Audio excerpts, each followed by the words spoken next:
Wiggle your fingers around a bit. Now take a really deep breath in and let it out. Pretty effortless, right? Well, actually, beneath your skin, this incredibly intricate, totally invisible biological machinery just fired up in perfect synchrony to make those simple little actions happen. Literally every blink, every step, every single breath you take is driven by this massive network of tissues working 24/7.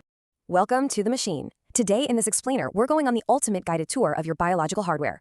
We're going to break down the major muscle groups of the human body and decode exactly how they do what they do. Whether you're an athlete trying to optimize your biomechanics or, just someone fascinated by the absolute engineering marvel that is the human form, this explainer is definitely going to change the way you think about every single move you make.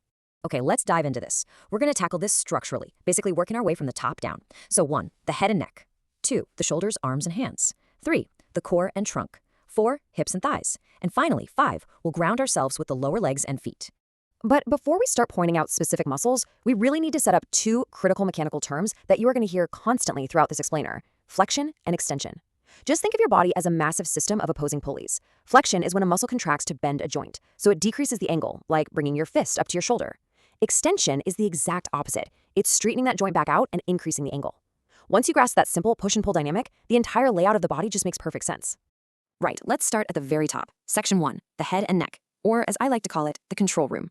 This zone doesn't just house our primary sensory organs, it holds the muscles responsible for our facial expressions and our physical intake valves, for food and air. Let's translate some of these fancy Latin terms into relatable, everyday actions. Your frontalis, that's what raises your eyebrows when you're surprised. The orbicularis oculi acts kind of like a drawstring to firmly close your eyelids. And you can absolutely thank your orbicularis oris the next time you pucker up for a kiss. It's what closes and protrudes those lips. Meanwhile, the buccinator compresses your cheeks, which is completely vital for keeping food between your teeth while you chew. No one wants to bite the inside of their cheek, right? Speaking of chewing, the masseter and temporalis are the absolute powerhouses here. They elevate your jaw, letting you crush your food with just incredible force. And supporting all of this is your neck, which basically functions as a heavy-duty swivel mount for your skull. Thick muscles like the sternocleidomastoid and the scalenes handle neck flexion and rotation, while the splenius capitis in the back takes care of extending the head and rotating it so you can see what's right behind you. Okay, let's move on and see how this builds as we enter section 2, shoulders, arms, and hands, the cranes and pulleys.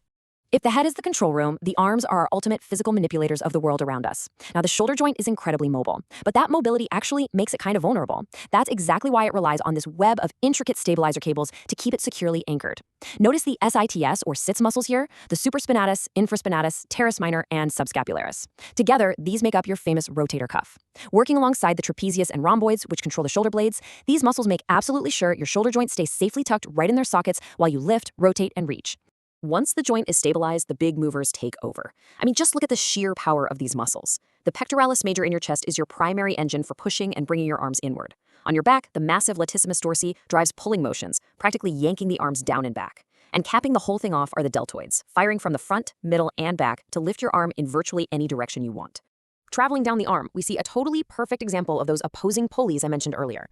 On the left, we've got the elbow flexors, the famous biceps brachii and the brachialis, working hard to bend the elbow. But on the right, just waiting to counter them, are the antagonists, the triceps brachii and the anconius. Their sole job is to straighten that elbow right back out. It's just a continuous, perfectly balanced tug of war. Now, synthesizing this massive list of forearm and hand muscles is so fascinating. The key takeaway here is that many of the muscles controlling your fingers aren't even in your fingers at all. They're actually way up in your forearms. They act like these long control cables running right down through your wrist to manipulate your digits. Down in the hand itself, specialized groups like the thenar muscles operate the thumbs, while the delicate lumbricals and interossi handle the incredibly precise fine motor movements we need for things like writing, typing, and gripping. Moving right along to section 3, the core and trunk, the central chassis. This central chassis is the absolute vital bridge that connects the upper cranes of your arms to the lower locomotion engine of your legs. So the crucial point you should take away from this is that your core muscles do far, far more than just look good on a beach. The rectus abdominis bends you forward, sure, but the obliques are what allow you to twist and rotate safely. Even more importantly, buried beneath those layers is the transversus abdominis. This literally acts as a biological weight belt. It deeply stabilizes your entire core so your spine doesn't just collapse under the massive forces generated by your arms and legs.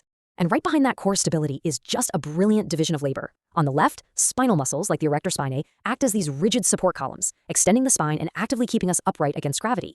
Yet simultaneously, on the right, the diaphragm and intercostals are continuously pumping away like a pair of bellows, drawing air into the lungs and pushing it back out. It is a total marvel of evolution, having rigid structural support coexisting perfectly with continuous fluid respiratory motion. Now we transition into section 4, the hips and thighs, the locomotion engine. These are the heavy-duty powerhouses of the human body, specifically adapted for bipedal movement, which is just a fancy way of saying walking on 2 legs. Driving our forward motion is the gluteus maximus. That's actually the largest muscle in the human body, and it forcefully extends the hip. But do not overlook the smaller glute muscles, like the medius and minimus, along with the tensor fasciolata. They don't just move the leg, they provide absolutely critical pelvic stability.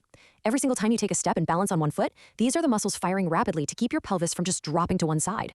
Deeper inside the hip joint, we find this group of external rotators, the piriformis, the obturators, the gemelli. You can really think of these guys as the hidden stabilizers. They collectively work to externally rotate the hip, but more importantly, they act kind of like the steering alignment on a car. They ensure the leg bone tracks perfectly within the hip socket during heavy, loaded movements. And this brilliantly illustrates the antagonist concept once again, this time down in the upper leg. On the front of your thigh, the massive quadriceps group fires to extend or straighten the knee. On the back of the thigh, the hamstring group pulls in the exact opposite direction, to flex or bend the knee. Running, jumping, squatting, they all rely completely on this exact mechanical tug-of-war. Completing the thigh, we have the adductors. Running along the inner thigh, the adductor longus, magnus, and others form this crucial system designed to clamp the legs inward, right toward the body's midline. This adduction is totally vital for your side-to-side stability and is exactly what allows you to rapidly change direction without losing your balance. Finally, we enter our last zone, Section 5, the lower legs and feet. The transporters. These act as complex multi-directional shock absorbers that physically connect our entire mechanical frame right to the ground. On the front and sides of the shin, we find the anterior and lateral compartments. The real star player here is the tibialis anterior. Its primary job is dorsiflexion, which simply means lifting the foot up towards the shin. Without this single muscle firing correctly every time you take a stride, your foot would literally drag, and you would trip over your own toes with every single step you take. Now, what's really interesting here is the gastrocnemius. I know it sounds like some nasty stomach bug, but it's actually the large, highly visible muscle right on the back of your calf. Working alongside the soleus just beneath it, it drives plantar flexion. That's the downward pointing of the foot. These are effectively your biological springs. They allow you to stand on your tiptoes, push off the ground when you walk, and launch your entire body weight into the air when you jump. Wow. We've just traced the entire structural map of the human body, from the fine-tuned control room of the face all the way down to the heavy locomotion engines of the legs. The sheer complexity of it is staggering, yet it operates so seamlessly that we rarely give it a second thought. So the next time you reach for a cup of coffee, or even just take a walk outside, just take a moment to think about the pulleys, the stabilizers, and the levers working silently in the background. With over 60 distinct muscle groups firing in perfect mechanical synergy, where will this extraordinary biological machine take you today? Thanks for exploring.